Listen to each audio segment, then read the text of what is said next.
ათელ მომავალსა და ოპტიმისტურ პროექტებზე დღეს ბევრი გესაუბრეთ, თუმცა ბევრ ჩვენთაგანისათვის უცხო ადგილების მონახულება ფუფუნება. ამიტომაც ზიმოგზაურეთ პოსტსკრიპტუმთან ერთად. 3 საუკუნე ზღვის ფსკერზე შენახული საიდუმლოების შესახებ ახლა ანა ასათიანი მოგვითხრობთ.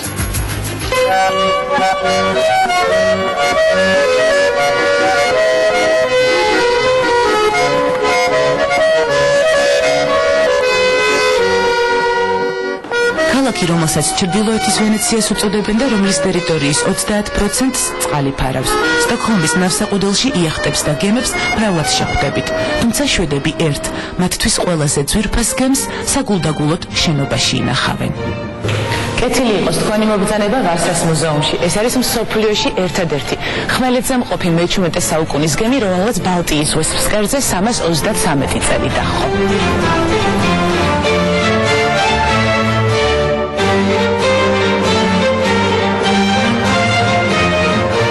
მე-17 საუკუნეში, როცა შვედეთის საზღვაო იმპერიამ დანიის, ბალტიისპირეთისა და ნორვეგიის შემდეგ პოლონეთის დაპყრობაც გადაწყვიტა, იმ დროისათვის ყველაზე დიდი საბრძოლო გემის ვასას მშენებლობა დაიწყო.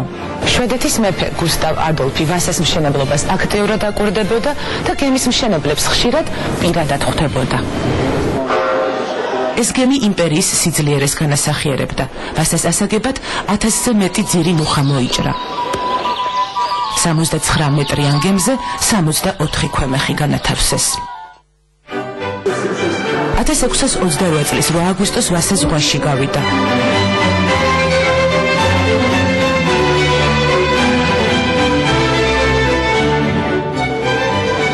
უზარმაზარ ხომალდს 450 ადამიანი მართავდა. პირველივე გასვლა ზღვაში ფატალურად დასრულდა. უცაბედად ამოვარდნილ ქარს სამეფო გემმა ვერ გაუძლო და იქვე ნაპირთან ჩაიძირა. ამ ამბელმა მთელი შვედეთი შეძრა. დავნაშავეს ამაოდ ეძებდნენ.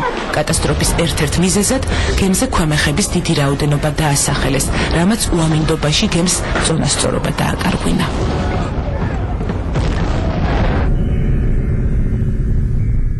იმ დროისთვის ვასას ამოყვანაზე ფიქრიც კი წარმოუდგენელი იყო. ბალტიის ზღვაში 30 მეტრის სიღრმეზე ჩაძირული გემი ყველას მიავიწყდა. 3 საუკუნის შემდეგ 1956 წელს მკვლევარმა ანდერს ფრანსენმა გემის მდებარეობა განსაზღვრა და მისი ამოყვანა გადაწყვიტა. ამბიციური პროექტით შვედეთის მეფე გუსტავ მე-6 ადოლფიც დაინტერესდა. საზღვაო ფლოტის მღვინთავებმა სპეციალური ხელსაწყოთი ზღვის ფსკერზე გემის კორპუსის ქვეშ 6 20 მეტრიანი გვირაბი გათხარეს, რომლებშიც ფოლადის ბაგირები გაიყვანეს და ამ წის მეშვეობით გემი ნელ-ნელა 5 წლის განმავლობაში ნაპირზე ამოიყვანეს.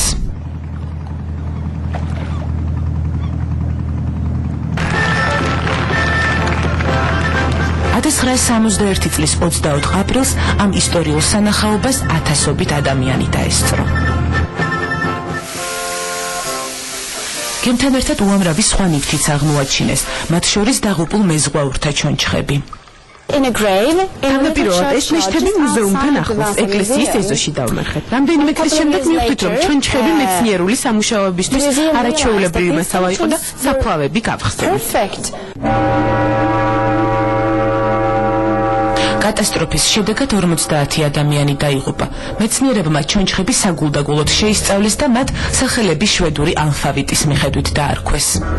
ადამმა, ბიატამ, დავიდმა, გუსტავმა და ფილიპმა ბინა ვასას მუზეუმში დაიდეს.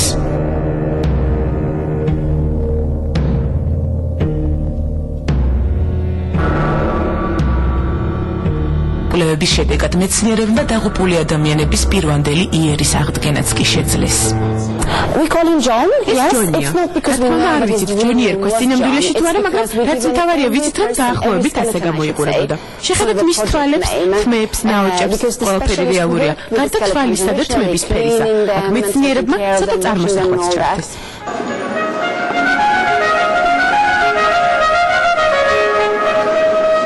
კვლევების სკულპტურებსაც ჩაუტარდათ.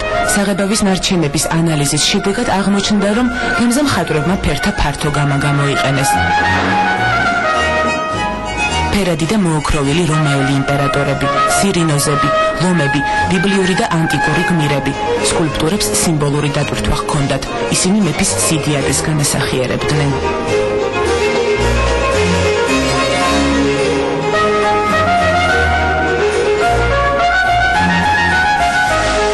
კულტურების და თავად გემის გადარჩენას ბალტიის ზღვაში მარილის დაბალმა შემცველობამ შეუწყო ხელი, რაც ჭიის გაჩენას უშლის ხელს.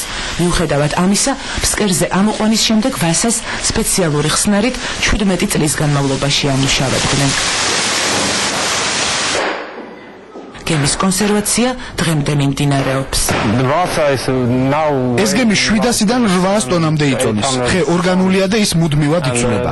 არასდროს იცი რა მოხდება ხვალ. ჩვენ მუდმივად გვიწევს მუშაობა იმისთვის, რომ ვასა ისტორიას შევუნარჩუნოთ. აქ სპეციალური კლიმატ კონტროლია, ცივა, ბნელა და ნესტია. ამის მიუხედავად მსოფლიოში ერთ-ერთი ყველაზე ღირსშესანიშნავი მუზეუმის სანახავად წელიწადში 1 მილიონზე მეტი დამთვალიერებელი მოდის.